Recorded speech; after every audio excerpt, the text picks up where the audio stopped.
Hi friends, എല്ലാവർക്കും പുതിയൊരു വീഡിയോയിലേക്ക് സ്വാഗതം.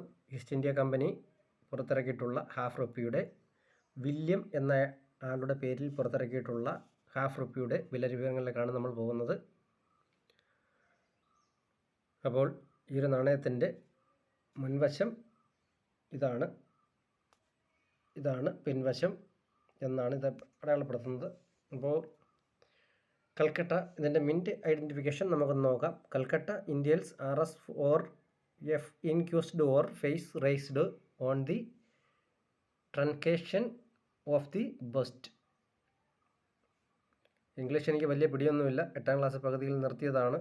ഇംഗ്ലീഷിൽ എന്തെങ്കിലും തെറ്റുണ്ടെങ്കിൽ ക്ഷമിക്കുക. ബോംബെ നോ ഇനീഷ്യൽസ് എന്നാണ് കൊടുത്തിരിക്കുന്നത്. 1835 മാത്രം അച്ചടിക്കപ്പെട്ടിട്ടുള്ള ഈ കോയിനുകൾ റെയർ കോയിനുകളാണ്.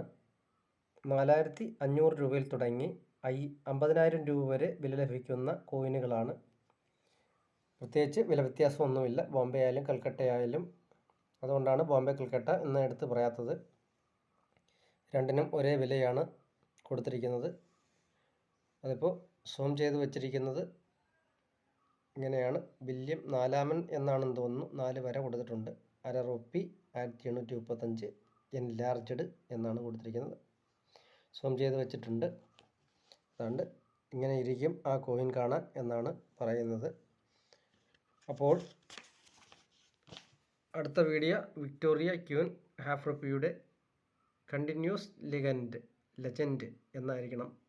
അതിൻ്റെ വീഡിയോയുമായി കാണുന്നവരെ എല്ലാവർക്കും ഗുഡ് ബൈ.